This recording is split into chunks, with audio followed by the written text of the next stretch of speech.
Greetings, ladies and gentle readers. I'm Dwyer, and I just finished reading me something that you can't look at it and not think that you just read a harem novel. But it wasn't, in point of fact, that it's just a really weird cover. But I suspected, I believed, I hoped that the writing would be better than average because apparently it has an editor. It actually has an editor, something that not a lot of the lit RPG genre actually has. They just like churn out those chapters as soon as possible, and that's all there is to it. So, this book, I mean, it wasn't bad. Like, it's. There were a few things that got me. And I think the description is at fault. So, Goddess Reborn, an isekai lit RPG fantasy, the Mirror World Progression Saga, Book 1. 704 pages, very, very impressively clocked in. However, let's look at the description here. Sammy struggled through college until she's magically transported to another realm. Isekai, yeah, okay, great, fantastic. Go away. In this new world, she's been transformed into a holy, different form of a goddess. Now, that right there is a little bit of a weird sentence. In this new world, she's been transferred into a wholly different form of a goddess. That probably should have warned me right there, since that's a very awkward sentence. A wholly different form of a goddess. But, like, was she a goddess previously? No. So she's. What do you mean, different form of a god? It's a very confusing sentence. Now she has to acquire followers to appease the ever helpful system while avoiding the blades of those who despise deities. That part gets you back in, makes you forgive the previous sentence.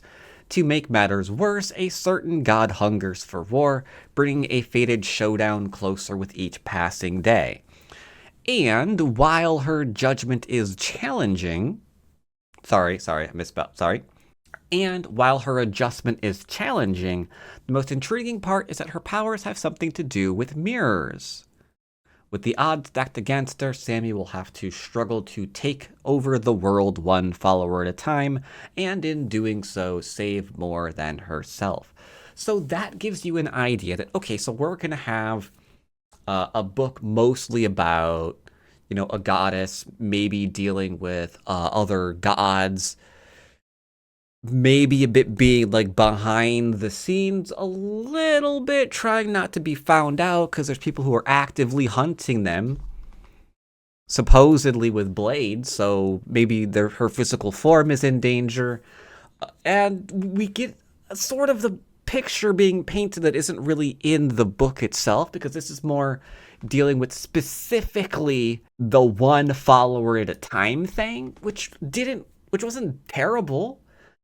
But you absolutely have to be interested in the followers that she gets, because we're definitely in their lives and how she's helping them while she's literally behind mirrors. Because that's where she is. She's behind mirrors the entire time.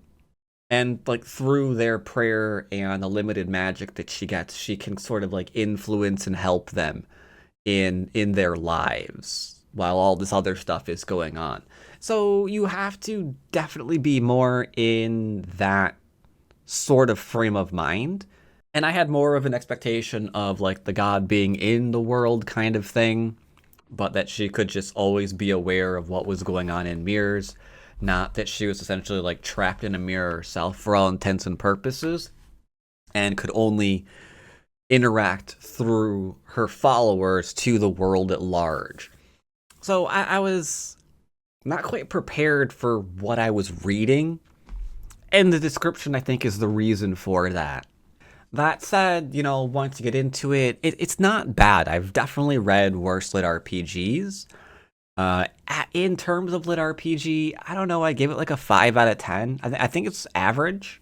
It had some interesting points, it had some not so interesting points. It had some points where I think things just felt like it just went over way too quickly. But it was by far and away not the worst writing I've ever read, and it's not the best. The plot wasn't the most interesting I've ever read, and it wasn't the worst. So yeah, not the worst, not the best, very middle of the road.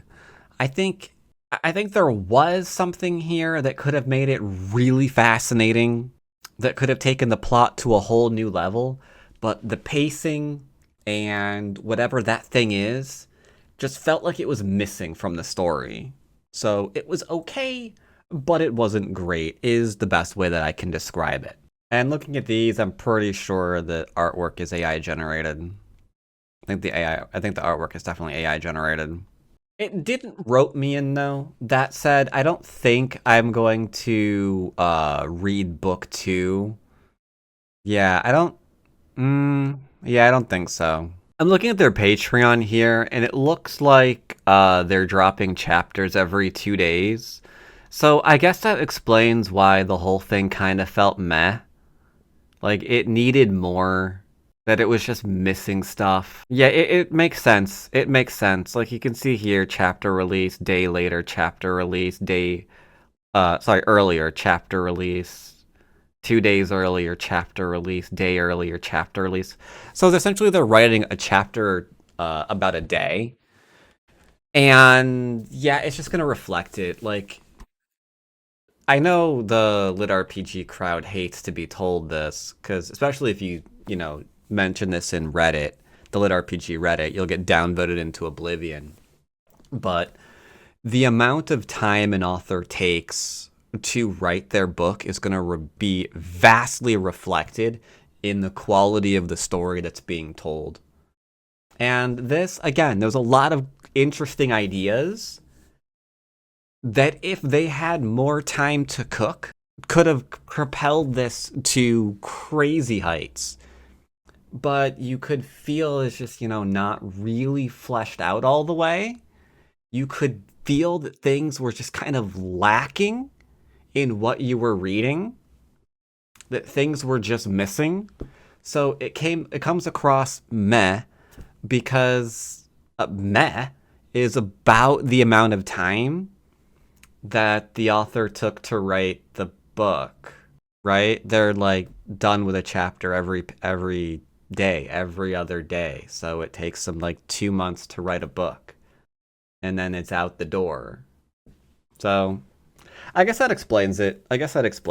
Unfortunately, for those who want a quick synopsis of book 1, it's pretty straightforward.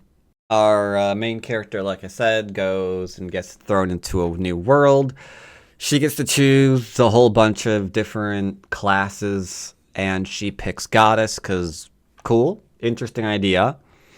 At first, she's on a probation sort of thing to see if it's what she really wants to do, so that's kind of interesting.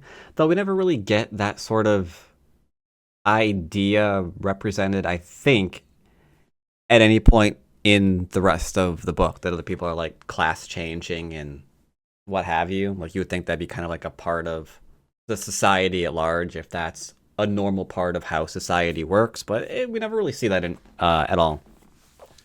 And I think it's a shame because a lot of these unique little twists, in my opinion, should make up a greater portion of their world building. Like these little unique things that the authors are creating should be more reflected to set themselves apart from the sheer amount of colleagues that are just absolutely flooding the market right now. But whatever, it's fine. Anyway, she realizes that she can see through mirrors, scares some people at first when she discovers that, which I thought was cool. Through that, discovers that, hey, yeah, gods are on the out. These mage type people kind of like did away with them a long time ago. Though there are some gods like hidden in the wings, kind of just been like, yeah, I don't care anymore about what y'all are doing.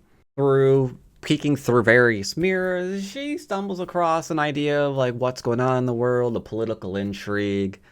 get some followers when she convinces them, like, hey, I'm, like a goddess and I can do things for you. Like, bam, I be on drugs now, which is kind of a thing. Or you are now inspired to create crazy amounts of artwork. Or, hey, you got nothing else to lose.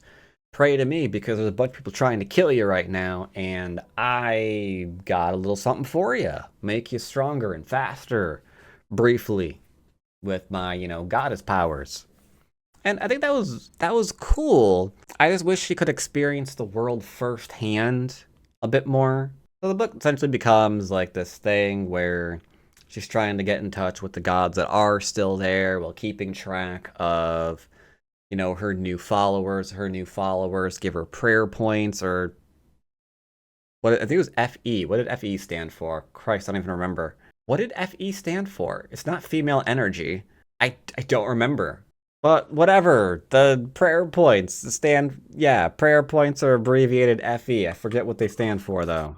But yeah, she accumulates more so she can do more. So it's like a snowballing cycle, right? At the same time, these like old, mage dudes, yeah, gotta stay away from them because they try to like, well, hunt her down through her mirror and see if they can like, I guess do to the other gods, or do to her what they did to the other gods. So that's interesting. I expected that to be a little bit more in the forefront, where she would kind of need to be careful and like peek in through the mirrors at where these mages are, at like the risk of her own life, to try to figure out exactly what they're capable of, to see if they can't maybe pull the curtain back on if everything's on the up and, because personally what I thought what might have happened is I thought it was going to be a reveal that they were hypocrites, and all of these, wise mages or whatever weren't really all about, intellect and whatever, but maybe they were actually worshiping like some deity of magic that wanted to be top dog on the block, right? So they're going to go and knock out all the other gods, so only they with their power and their deity was going to reign supreme. But don't really have any kind of tension like that. There's like a few moments where someone's like kind of peeking at her, but I didn't really feel any sense of danger there involved after like the first time. When you quickly realize that for there to be any sort of tension, you have to like really be into her followers and their life and what's going on with them, since she is just like in this mirror god realm thing. So she's not going to be in any danger. There's no real tension there, so to speak. It's usually with her followers and not being found out. So if you're not into some of the followers, that's going to take away from large chunks of the book. And to be fair, some of them are interesting. I think some of their reactions to what's going on is a little bit lacking. Like, a lot of them immediately, even when they're like pledging support to this deity for very convenient reasons, like, I'm doing this or I'm going to die. Like, after that's over, you'd think there'd be like maybe some rethinking, some hesitation. You'd start wondering, what did you really just do? Should you really have just done that? Maybe some more proving on our new goddess's part to be actually, worthy of their worship. But like I said, there's many things throughout here that just felt like it was missing from the book. And when you're writing chapters that fast, I mean, that's to be expected. So yeah, it has interesting parts, but meh. You won't hate yourself for reading it, but you won't hate yourself for giving it a pass either, is best I can say. Anyway, that's got us Reborn. And Isekai Lit RPG Fantasy. Time to find another book to read.